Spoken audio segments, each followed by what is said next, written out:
I know of an old Roman fairy tale, highly unpopular even in its earliest iterations.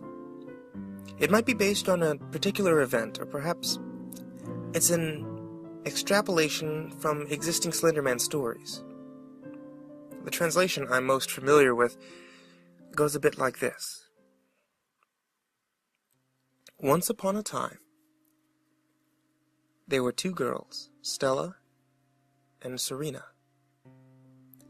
They were brave little girls, and had no fear of the dark, nor of spiders and other crawling things. Where other young ladies and even young boys would cower, Stella and Serena would walk with their heads held high. They were good girls, obedient to their mother and father, and to the word of God. They were the best children a mother could ask for, and this was their undoing. One day, Stella and Serena were out with their mother gathering berries from the forest. Their mother bid them stay close to her. And they listened, as they were good children. The day was bright and clear, and even as they walked closer to the center of the forest, the light barely dimmed. It was nearly bright as noon when they found the tall man. The tall man stood in a clearing, dressed as a nobleman, all in black. Shadows lay over him, dark as a cloudy midnight. He had many arms, all long and boneless as snakes, all sharp as swords, and they writhed like worms on nails.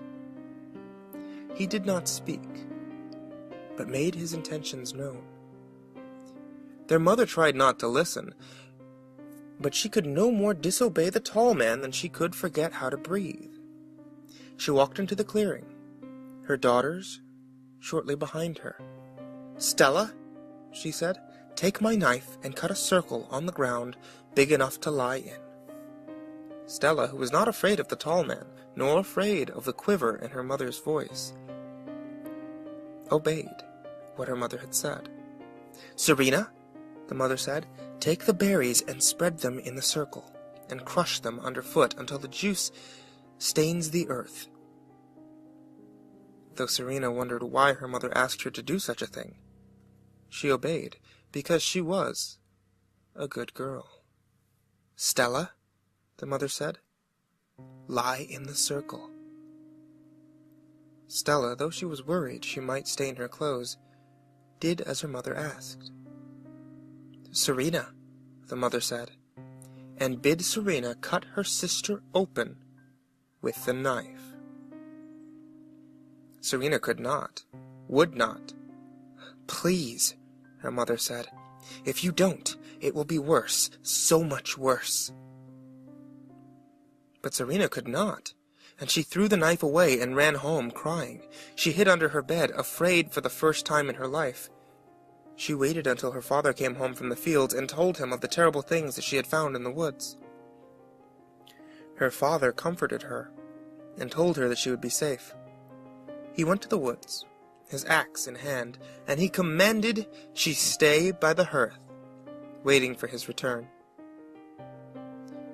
After some time she fell asleep. When she woke,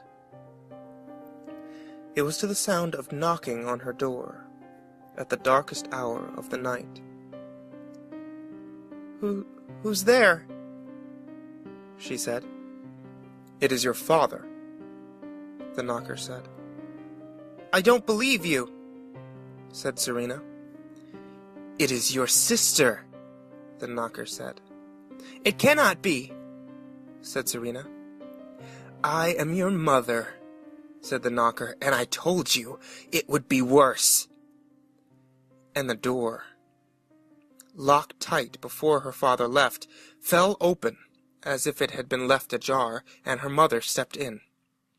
Her sister's head clutched in one bloody hand, her father's in the other. "Why?" wept Serena. "Because," said her mother, "there is no reward for goodness. There is no respite for faith. There is nothing but cold steel teeth and scourging fire for all of us. and it's coming for you now." And the tall man slid from the fire and clenched Serena in his burning embrace. And that was the end.